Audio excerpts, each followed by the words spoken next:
മഹാരാഷ്ട്രയിൽ ലക്ഷക്കണക്കിന് സ്ത്രീകൾക്ക് പ്രതിമാസ ധനസഹായം നൽകുന്ന പദ്ധതിക്ക് തിരിച്ചടി. സംസ്ഥാന സർക്കാരിന്റെ പരിശോധനയിൽ 92 ലക്ഷത്തിലധികം സ്ത്രീകളുടെ പേരുകൾ പട്ടികയിൽ നിന്നും നീക്കം ചെയ്തു. കൂടാതെ ആനുകൂല്യം നേടാൻ ശ്രമിച്ച 14,000 പുരുഷന്മാരും പിടിയിലായി. ഇതോടെ ഏറെ കൊട്ടി ആഘോഷിച്ച പദ്ധതി വീണ്ടും രാഷ്ട്രീയ ചർച്ചകളുടെ കേന്ദ്രമാവുകയാണ്. माझ्या बहिणींची बाजू घेतली आणि माझ्या बहिणींचा विजय या ठिकाणी झाला.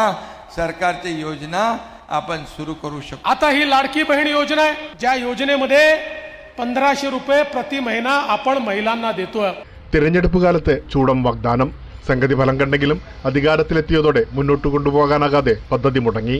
പദ്ധതിയുടെ ചെലവ് സംസ്ഥാനത്തിന്റെ സാമ്പത്തിക സ്ഥിതിക്ക് വലിയ ബാധ്യത സൃഷ്ടിക്കുമെന്ന് കംട്രോളർ ആൻഡ് ഓഡിറ്റർ ജനറലിന്റെ റിപ്പോർട്ടും മുന്നറിയിപ്പ് വന്നതോടെയാണ് പൊളിച്ചെഴുത്തിന് തുടക്കം. കൂടാതെ പദ്ധതിക്കായി ചെലവഴിച്ച 3541 കോടി രൂപയുടെ ചെലവിന് മതിയായ ന്യായീകരണമില്ലെന്നും റിപ്പോർട്ടിൽ ചൂണ്ടിക്കാട്ടുന്നു. മാജി ലാഡ്കി ബഹൻ യോജനയുടെ ഗുണഭോക്തൃ പട്ടികയിൽ നിന്ന് ഇതുവരെ 92 ലക്ഷത്തിലധികം പേരെയാണ് മഹാരാഷ്ട്ര സർക്കാർ ഒഴിവാക്കിയത്.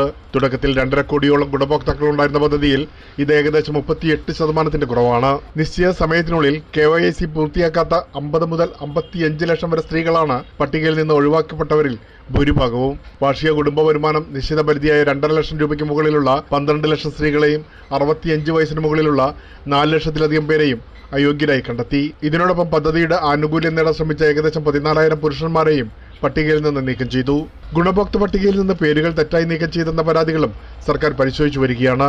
പുനഃപരിശോധനയ്ക്ക് ശേഷമായിരിക്കും പദ്ധതിയുടെ അന്തിമ ഗുണഭോക്തൃ പട്ടിക പ്രസിദ്ധീകരിക്കുക. പ്രേംലാൽ, കൈലി ന്യൂസ്, മുംബൈ.